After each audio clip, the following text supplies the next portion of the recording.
Las ideologías son tecnologías utilizadas por los estados, por asociaciones religiosas, partidos políticos y sistemas jurídicos, con el objetivo de introducir o modificar formas de pensamiento y conductas fácticas, tanto personales como grupales. Pero hay que entender que la palabra tecnología nos remite al conjunto de instrumentos, conocimientos, recursos y procedimientos que se utilizan en un determinado campo o sector. Las tecnologías ideológicas también utilizan los mecanismos que mejor se adapten en relación con sus objetivos. En el caso de las ideologías religiosas, por ejemplo, se utiliza el miedo difuso y el totemismo en una realidad mágica que discursa la promesa de la vida eterna. Ello con la finalidad de establecer conductas físicas que modelen al sujeto como un fiel o un seguidor del dogma. Algunas ideologías, como la musulmana, no permite ingerir bebidas alcohólicas o de color negro, o por ejemplo, prohíben comer carne de cerdo. De la misma manera establecen el deber de orar a determinada hora del día. Pero en el campo de las ideologías religiosas en Latinoamérica, estas fueron basadas en la conquista realizada a manos de los adelantados, que tuvieron el objetivo de erradicar el mundo prehispánico y para ello comenzaron sepultando las pirámides.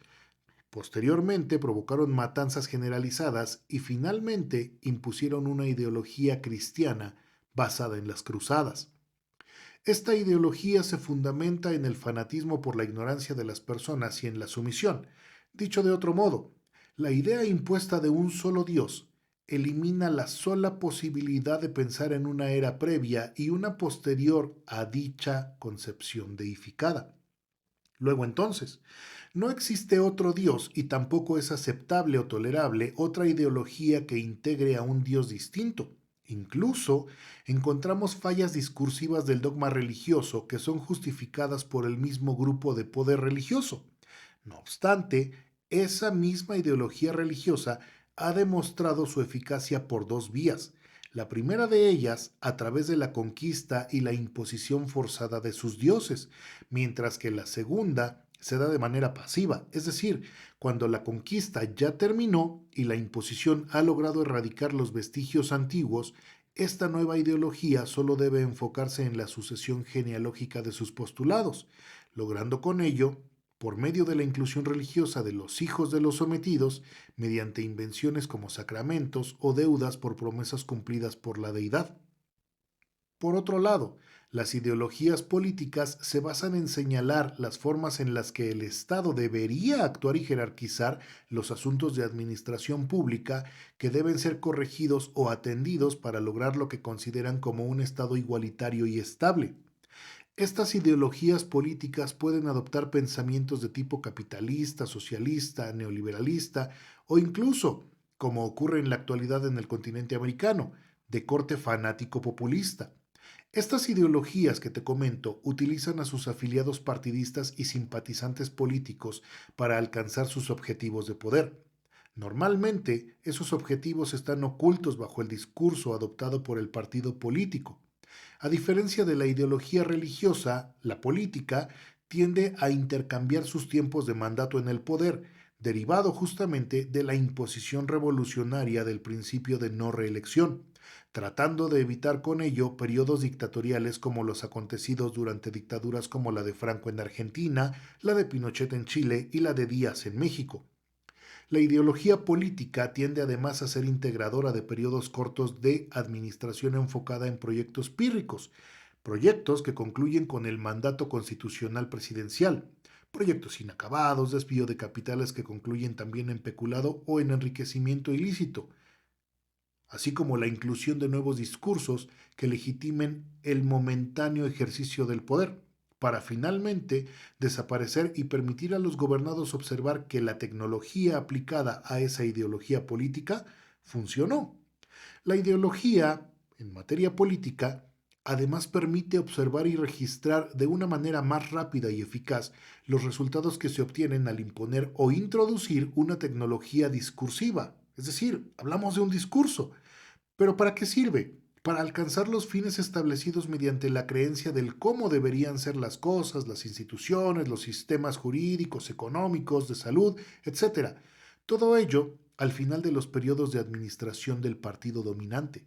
Sin embargo, Las ideologías funcionan porque suponen un cambio que estará en manos del discursante, responsabilizándolo las masas a él por haber logrado o no haber logrado el cambio propuesto. Todo ello sin haber incidido en obtener un cambio en la población o en el simpatizante político. La siguiente ideología política del partido que llegará al mandato presidencial repetirá la misma operación de la ideología pasada, pero con sus particularidades. Las ideologías políticas, en este sentido, son las pioneras en inducir e implantar nuevas ideologías jurídicas, basadas principalmente en el discurso del deber ser, que se reforma cada determinado tiempo para introducir nuevas vías de interpretación y justificación de conductas que favorecen al sistema político en el poder o que buscan eliminar o negar derechos a otros poderes políticos con el objetivo de cancelarlos o de desempoderarlos.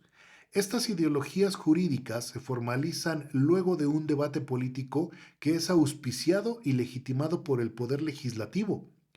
¿Cómo lo hacen? Creando, abrogando, derogando, agregando o modificando la ley.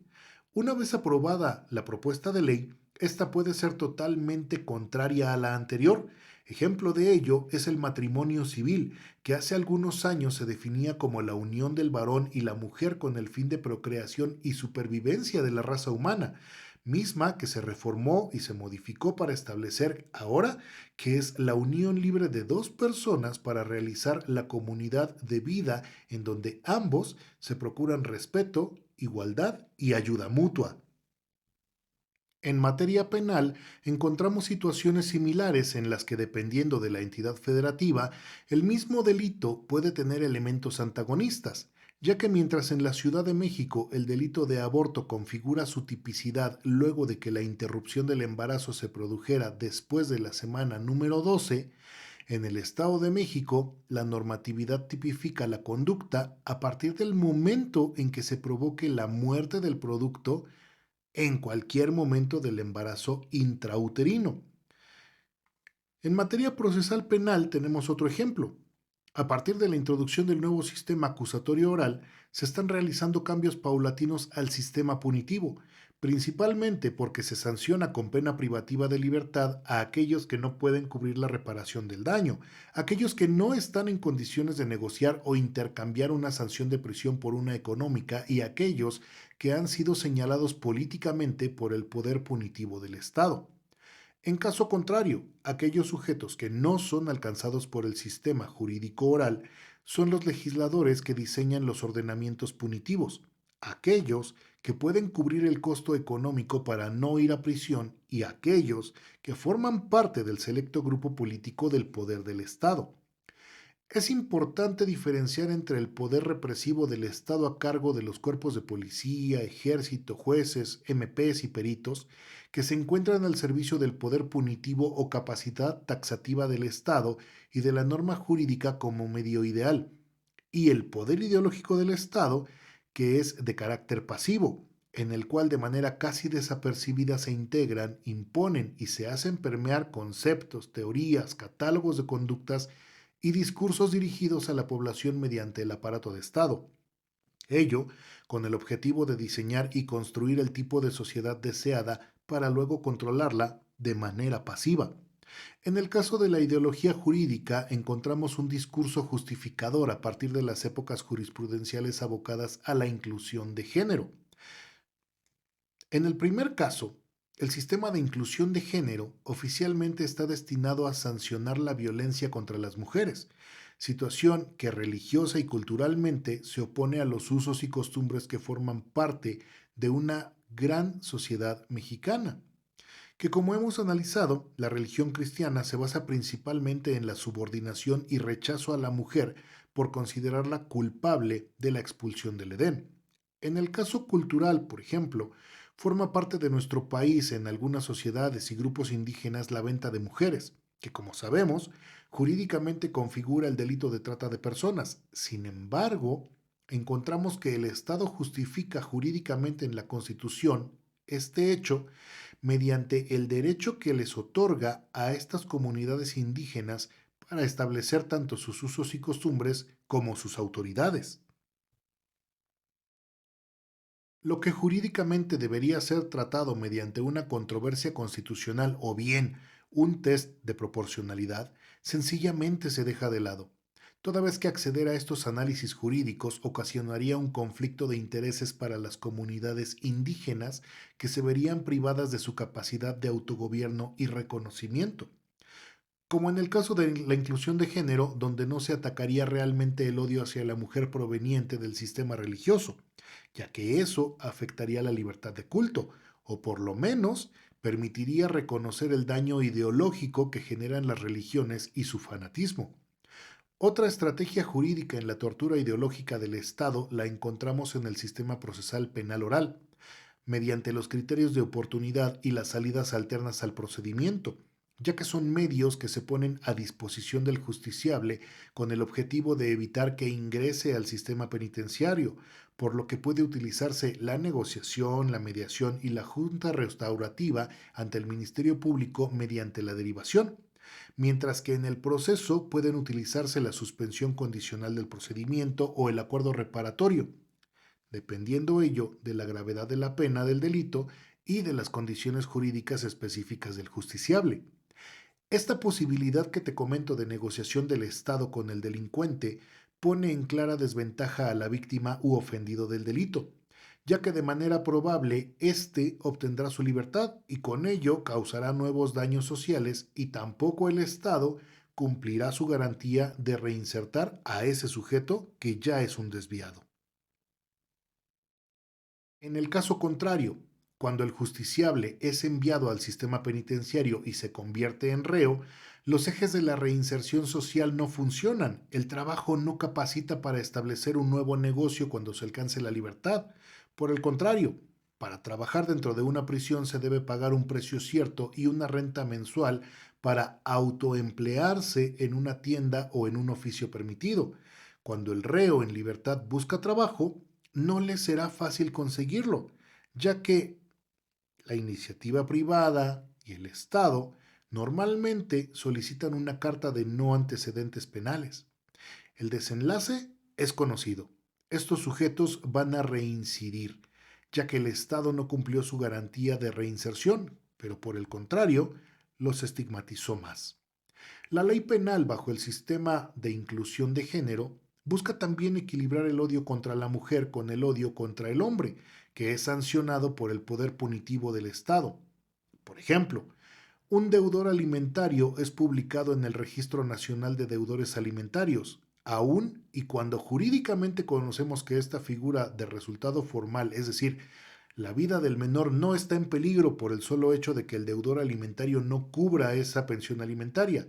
Entonces, el Estado proyecta su ideología de rechazo y odio al publicar el nombre del sancionado, provocando con ello el rechazo de algunas empresas cuando éste intente laborar en alguna de ellas. Caso parecido, por ejemplo, ocurre también en el ámbito procesal penal con el registro de personas agresores sexuales de la Ciudad de México, donde se encuentran de manera pública en el sitio web de Internet publicados los nombres completos, edades, imágenes y delitos cometidos por los sentenciados. Debemos tener en cuenta, con base en la Reforma Constitucional de Derechos Humanos de 2011, que los datos de los sentenciados solo pueden ser publicados cuando los delitos cometidos sean de interés público.